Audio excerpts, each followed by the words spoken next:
మన్నత్ విజయ మర్నాథక్క. మన తండ్రి గారు దేవదాసయ్య గారు ఉన్నారు కదా, ఆయన జ్ఞాపక దినం వచ్చింది రేపు ఫిబ్రవరి 9న. నిజమే కదా, అప్పుడే వచ్చేసింది. ఎంత గొప్ప భక్తిపరుడో కదా. అవును, చాలా భక్తిపరుడు. ఇంకా మొక్కలి ప్రార్థన చాలా గొప్పది. ఇంకా అనేక వరాలు కలిగి ఉన్నవారు. నిజంగా ఆయనకున్న వరాలు చూస్తే ఒకేసారి 7 చోట్ల ఉండే ఒక ఆత్మ సంచారం కలిగిన వారు నిజంగా దేవజన దేవదాసయ్య గారు. ఆయన నిజంగా చాలా పరిశుద్ధంగా నీతిగా జీవించేవారు. అలాంటి ఆయన ఈ కాలంలో ఉన్నారంటే చాలా గొప్పదే నిజంగా. నిజమే, స్త్రీని గాని సిరిని గాని ముట్టినవారు. అంత భక్తిగా పరిశుద్ధంగా నీతిగా ఉండేవారు.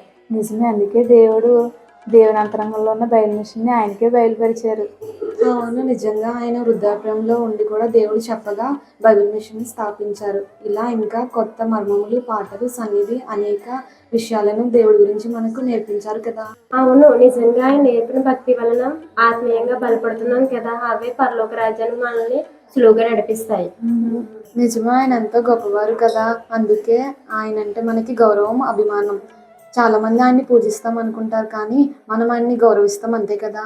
అవును, ఎప్పుడు కూడా అయ్యగారు ప్రభునే చూపించేవారు. ఆయన ఎప్పుడు కూడా చూపించుకోలేదు. ఎప్పుడు అన్ని విషయాల్లో ప్రభునే గణపరిచేవారు. అదే ఆయనలోని గొప్పతనం. అందుకే దేవుడు కూడా బయలు విషయం బయలుపరచడానికి ఆయనే కోరుకున్నారు. ఇప్పుడు మనందరికీ తండ్రిగా ఉన్నారు. మనమందరం ఆయన బిడ్డలుగా ఉన్నందుకు చాలా ధన్యులం కదా. అవును. ఓకే, రేపు ఫిబ్రవరి 9న కలుసుకుందాం మనందరం చర్చిలో. మరి